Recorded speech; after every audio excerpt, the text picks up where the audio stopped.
ये सरकार हमारे द्वारा बनाई गई है और हमारे द्वारा ही चलाई जाएगी, ये विश्वास है। लेकिन इस दायत सिंह सैनी की एक खासियत है, कभी आपको मायूस चेहरा नहीं मिलेगा, हंसता हुआ मिलेगा। किसी भी समय आप जाओ, मुस्कुराता हुआ और मिलनसार। बड़े बड़े अटीची के कार्ड छपने लगे, जिसमें इलायची, सुपारी, खुशबू, बादाम, पिस्ता, इतने बड़े बड़े सूटकेस लेते सब टाइम भी शर्म आती है। ये 2000 का कार्ड दे के जा रहे, कन्यादान 500 करके आऊंगा। और मेरे को याद है 24 नवंबर को एक रेवाड़ी में फंक्शन था, उसमें रामविलास शर्मा और हम कई मंत्री और कई विधायक थे। मैंने उस दिन कहा यार इस 2 चीजों को करो, तो नीचे से एक आदमी कहने लगा कि आप लोग ही शुरू करो पहले। तो मैंने कहा ठीक है भाई, मैं कहता हूँ कि मैं शुरू करूंगा। और मैंने ईमानदारी से एक कार्ड, एक भी नहीं, प्रिंटिंग प्रेस की तरफ मुंह करके भी नहीं देखा, एक भी कार्ड नहीं छपा। हजारों लोग दोनों शादियों में से निमंत्रण से।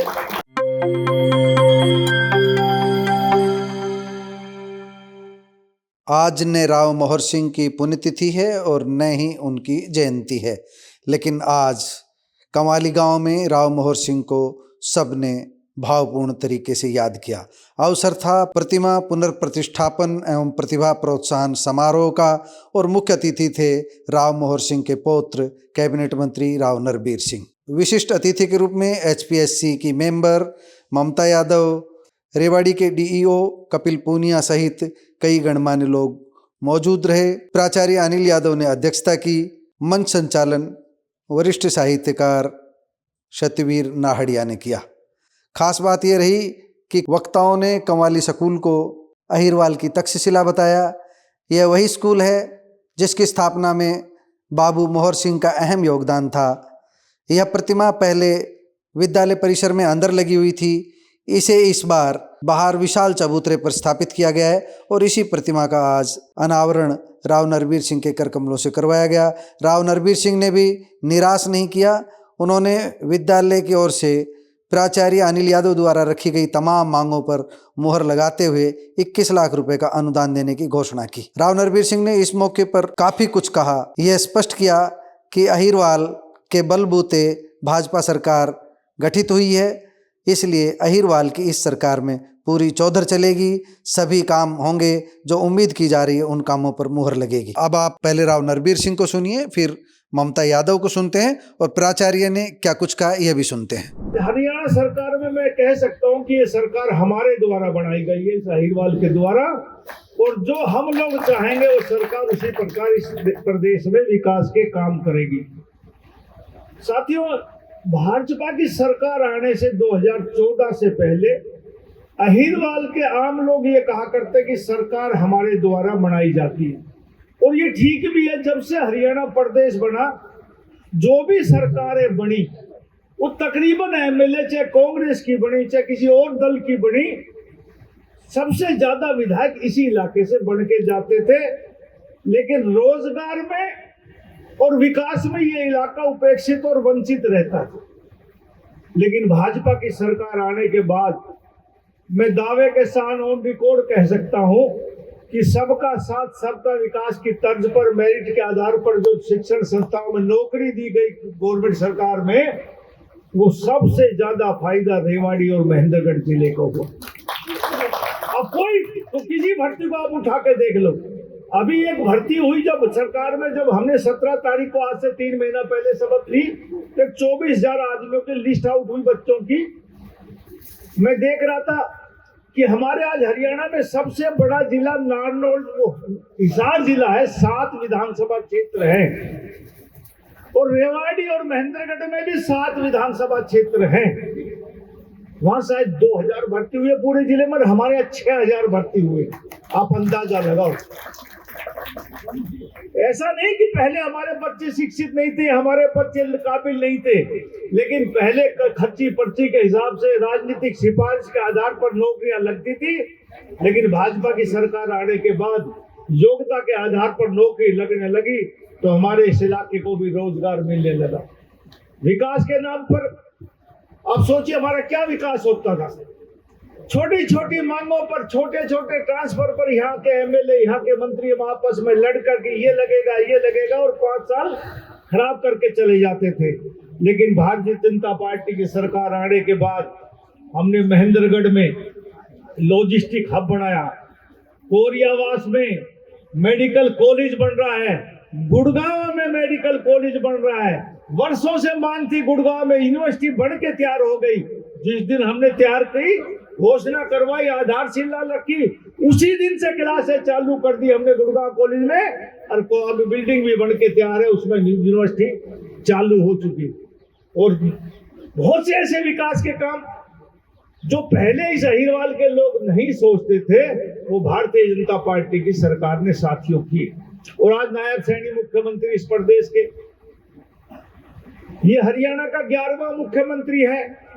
और मेरा ये सौभाग्य रहा कि मैं 7 मुख्यमंत्रियों के साथ काम करने का अवसर मिला मुझे इस हरियाणा प्रदेश।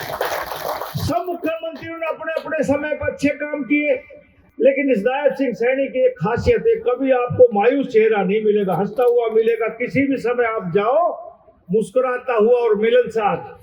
हर व्यक्ति में कोई ना कोई कमी होती है। सब मुख्यमंत्री रहे, कोई अकड़ के चलता था, कोई मिलता कम था, कोई बात कम करता था, लेकिन नायब सैनी विकास में भी और मिलनसार में भी आपको हंसमुख मिलेगा। कभी भी आप पकड़ लोगे हाथ, तो खड़ा होकर आपकी बात तसल्ली से सुनेगा। ये खासियत इस मुख्यमंत्री में है, और हम तो गर्व कर सकते हैं इस इलाके के लोग कि भाई हम मांग करा करते कि भाई बीसी, अभी बहन जी भी कही थी बीसीए में ये फर्क है, बीसीबी में ये फर्क है। आज हम गर्व से कह सकते हैं कि अहीरवाल के लोग और अहीर कौम बीसीबी में आती है, और नायब सैनी भी बीसीबी में आता है। इसलिए आप ये तो सोचो ही मत कि भाई बैकवर्ड क्लास से कुछ अन्याय होगा। जो कुछ सरकार कर सकती है, वो मैं आपको विश्वास दिलाता हूँ कि वो सारे के सारे काम, चाहे वो रिजर्वेशन का हो, चाहे विकास का हो, चाहे रोजगार का हो, सारे के सारे काम आपकी उम्मीदों के अनुसार होंगे। ये सरकार हमारे द्वारा बनाई गई है और हमारे द्वारा ही चलाई जाएगी, ये विश्वास। साथियों, मैं पर्यावरण मंत्री भी हूं, तो मेरा भी फर्ज बनता है कि हम जिस इलाके में रहते हैं उसकी बात करें। हमारा ये एनसीआर में इलाका आता है। मैं गुड़गांव से विधायक हूँ, और इस एनसीआर का मेन जिला गुड़गांव है, उसमें रेवाड़ी भी आ जाता है, और सबसे ज्यादा पोल्यूशन भी इन जिलों में होता है। और ये सरकार, कोई मंत्री हो, कोई सरकार हो, इस पोल्यूशन का इतना इंतजाम नहीं कर सकती जब तक हम लोग बदलाव नहीं करेंगे। इस पोल्यूशन का इंतजाम नहीं हो सकता। इसलिए हर आदमी की सहभागिता चाहिए। और वो सहभागिता कैसे हो सकती है? मैं 2 काम चाहता हूं आपसे। आहिस्ता आहिस्ता पोल्यूशन में फर्क पड़ जाएगा। एक तो आप जो पॉलीथीन का बैग इस्तेमाल करते हो साथियों, इस पॉलीथीन का इस्तेमाल बैन कर दो, बंद कर दो, गांव में इसका आना बंद कर दो। सरकार की तरफ से बहुत सालों से ये बंद है, इसका बनना भी और बिकना भी। लेकिन हर दुकान पे, हर रेडी पे आपको पॉलीथीन का बैग मिलेगा।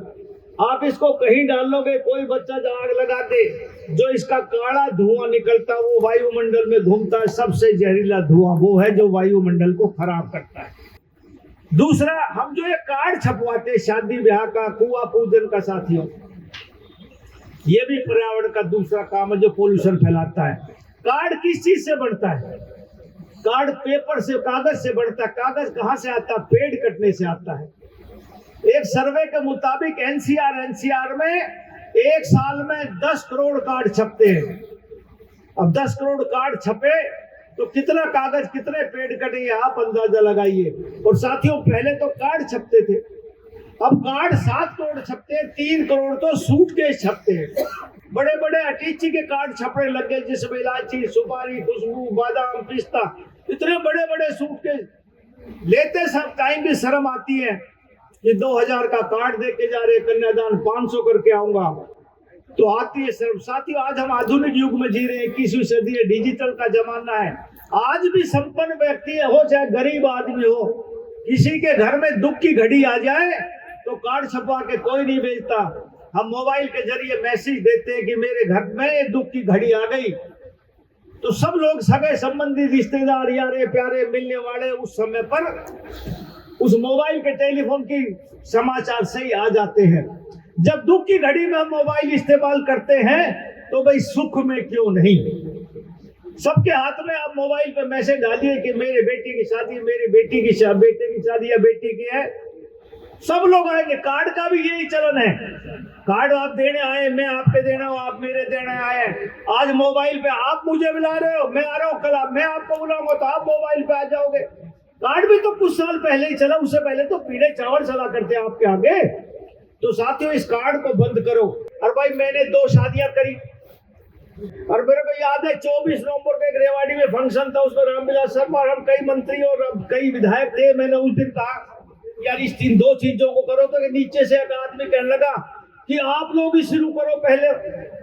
तो मैंने कहा ठीक है भाई, मैं कहता हूं कि मैं शुरू करूंगा। और मैंने ईमानदारी से एक कार्ड, एक भी नहीं, प्रिंटिंग प्रेस की तरफ मुंह करके भी नहीं देखा, एक भी कार्ड नहीं छपा। हजारों लोग दोनों शादियों में से निमंत्रण से, तो आप लोग क्यों नहीं कर सकते?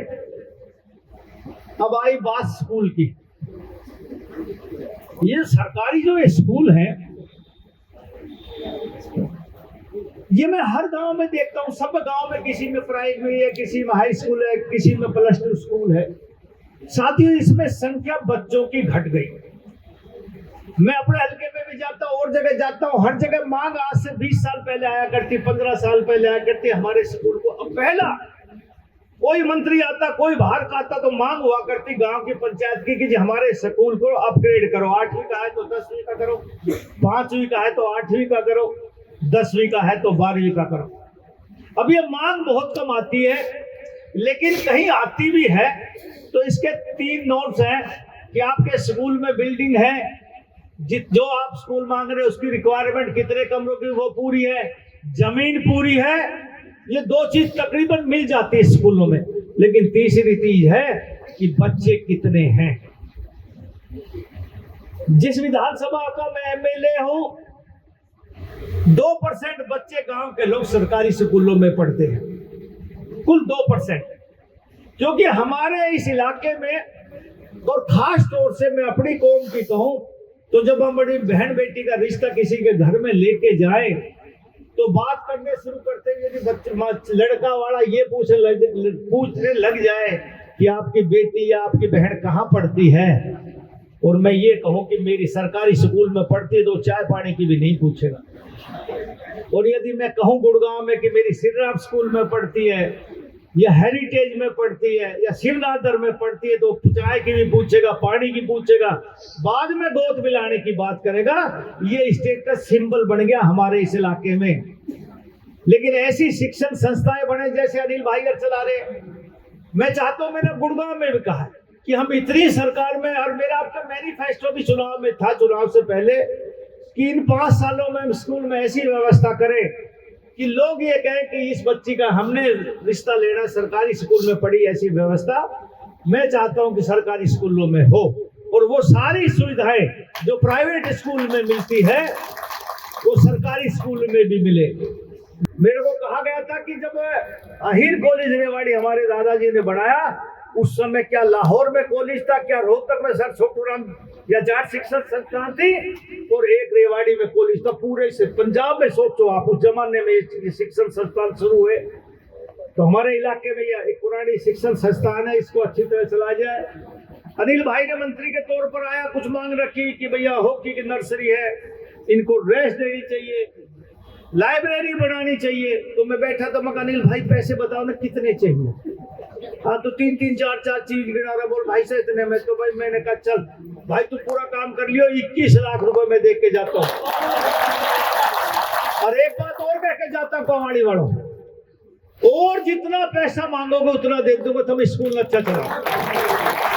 अरे ये स्कूल मेरे दादाजी की देन है, जिसके नाम पे मैं एमएलए बन गया और आज राजनीति में स्थापित हूं। इससे बड़ी कमाई मुझे और क्या चाहिए भाई? हाँ, मैं सरकार में रहूं ना रहूं, जो आप लोग कहोगे नरवीर सिंह जी से हैसियत में है, राव मोहर सिंह का मैं वंशज हूं, मेरा सौभाग्य है, मैं उनके वंश में जन्म लिया। जो कुछ मैं कर सकता हूं मेरा सौभाग्य रहेगा। कवाड़ी वालों, जो तुम चाहोगे मैं वो कर दूं। मुझे ध्यान में आता है भाई साहब कि लगभग 7 साल पहले, यानी वैसे तो कहते हैं कि कोई भी काम होता है तो उसमें बहुत सारे लोगों का योगदान होता है। जैसे हम कहते हैं कि जब राम मंदिर बन रहा था और पिछले वर्ष उसकी प्राण प्रतिष्ठा थी, तो बहुत सारे लोगों से पैसा लिया गया और उसको पैसा, उसको दान भी नहीं कहा गया, उसको कहा कि वो आपकी सहयोग राशि है। तो उसमें बहुत सारे लोगों ने कहा कि ये गिलहरी का एक तरह से योगदान है कि एक मिट्टी की चुटकी मैंने अपने मुंह से उठाई और समुद्र के अंदर डाल दी, या राम मंदिर के निर्माण में मैंने लगा दी। ऐसे ही इस स्कूल को बनाने में भी बहुत सारे लोगों का योगदान है। लेकिन मुझे ध्यान में आता है कि लगभग 7 साल पहले एक बार फ्लाइंग में मैं और अनिल प्रधान जी यहाँ पर आए थे, और जब हम यहाँ पर फ्लाइंग में आए, हमने स्कूल देखना शुरू किया, तो अंदर स्वर्गीय बाबू मोहर सिंह जी, जिनके आज प्राण प्रतिष्ठा समारोह में हम यहाँ पर आए हैं, तो उनकी प्रतिमा लगी हुई थी, और वो प्रतिमा की स्थिति बहुत ठीक नहीं थी, और उसके चारों तरफ भी कोई बहुत, मैं ये नहीं कहती कि उससे पहले जो लोग यहाँ पर थे उन्होंने उसका ध्यान नहीं रखा होगा, शायद संसाधनों की सीमितता होगी, शायद कोई और वजह होगी, और उसके कारण से उसकी स्थिति अच्छी नहीं थी। तो मैं और अनिल जी ने, उस समय फोन था मेरे पास, मैंने कहा अनिल जी इसकी फोटो लेते हैं। उसकी फोटो खींची हमने प्रतिमा की, और क्योंकि भाई साहब से घरेलू संबंध थे तो मैंने राव नरबीर जी को वो फोटो भेजी, और हमने कहा कि भाई साहब इस प्रतिमा का हमने पुनर्प्रतिष्ठा करनी है। मैं तो उतना कह के रह गई, शायद 2-4 बार बात भी हुई, लेकिन अनिल प्रधान जी जब यहाँ आए और उन्होंने संकल्प लिया, और तब हमारी बार बार बातचीत होना शुरू हुई कि गांव वालों के बहुत ही सजग सहयोग और स्टाफ के साथ के कारण से हम इसका पुनर्प्रतिष्ठा कर पा रहे हैं। अंबेडकर जी ने कहा था, शिक्षा शेरनी का वो दूध है जो पिएगा वो दहाड़ेगा। जैसे मैं दहाड़ रहा हूँ आज, अगर शिक्षा नहीं होती तो आपके इस इलाके के अंदर आज जो खुशहाली है ये बाबूजी की देन है, उस शिक्षा की देन है। ना तो आज जो लोग आज भी घास खोदते मिलते खेत तक कमाए, और थारी जमीन में पानी भी घना बढ़िया को ना, जमीन घनी बढ़िया को ना, रेवाड़ी के पराने के लिए शिक्षा को ना, हर तीसरा व्यक्ति जॉब के अंदर है। हिंदुस्तान के अंदर इस अहिरवाल से पहला IAS स्कूल ने दिया, पहला IIT स्कूल ने दिया, और इस कमाड़ी, दहीना, जैनाबाद, मोतला में हर तीसरा आदमी जिसका कंकरी मारो वो मास्टर तो कम से कम है ही है। मारा कहीं पूरा गांव में एक नहीं मिले। ये क्यों हुआ? ये बाबूजी के संस्कार कारण हुआ कि बाबूजी ने इस इलाके को उठाने की सोची।